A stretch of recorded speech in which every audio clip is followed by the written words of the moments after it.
गरीबदास साहिब जी का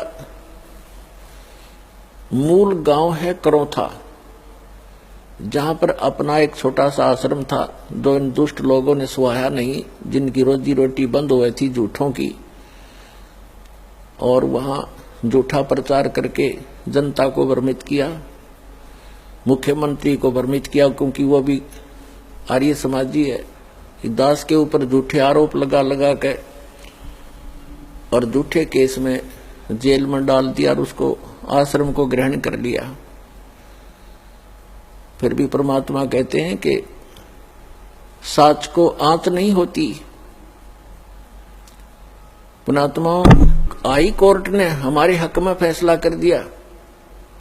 सन 2009 में मुख्यमंत्री आर्य समाजी और आर्य जो हमारा विरोध कर रहे थे, आर्य प्रतिनिधि सभा हरियाणा वाले, वो दोनों मिलकर सुप्रीम कोर्ट पहुंच गए। देख इनकी अकल मारी जा रही। कोई बात हो, अरे हम तो सत्य असत्य की लड़ाई लड़ रहे हैं, ज्ञान और अज्ञान का झगड़ा, ज्ञान का जवाब ज्ञान से देना चाहिए। अब सुप्रीम कोर्ट में ऐसा मुंह पे थप्पड़ मार दिया परमात्मा ने उनके 8 वकील, 6 तो सरकार के, 2 उनके टॉप मोस्ट वकील कर रखे। हमारा ओरिजिनल वकील भी नहीं जा रहा था, उसको कोई काम हो गया अचानक, और परमात्मा के बच्चों को आश्रम दिवा दिया। इससे बड़ा चमत्कार पुण्यात्मा कोई नहीं हो सकता।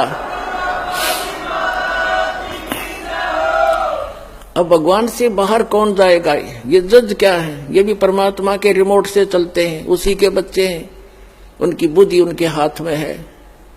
1 सेकंड में सच्चाई को ऊपर ला दिया। पुण्यात्मा हमने उस आश्रम की आवश्यकता भी ना रही थी, क्योंकि वहां पर तुम्हारी गाड़ियां भी ना खड़ी हो सारी। जब आज हमारी व्हीकल चले जाओ, व्हीकल भी ना हो उसमें, वो तो ओडे रह गया। लेकिन इनकी जात का बेड़ा पट गया कि इसे मुख्यमंत्री होया करे। राजा को चाहिए दोनों तरफ की बात सुनकर जब डिसीजन लेना चाहिए। एक तरफ जुआ जुड़ गया तो ये कलयुगी राजाएं हैं। पुराने राजाओं का आप हिसाब लाओ। रामचंद्र जी राजा थे अयोध्या के, वो किसी मंत्री या किसी अपने साथी की बात में विश्वास नहीं करते थे, भगवान से डरने वाले थे। यदि कोई ऐसी जटिल समस्या होती वो स्वयं वेश बदल कर जाया करते थे और निष्कर्ष निकाल कर निर्णय लिया करते थे।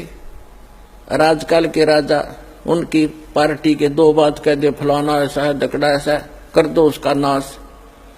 लेकिन हमारे साथ भगवान है, हमारा विरोध करने वालों का नाश हो जाएगा। भगवान के बच्चों का नाश आज तक हुआ नहीं, हर ना होगा।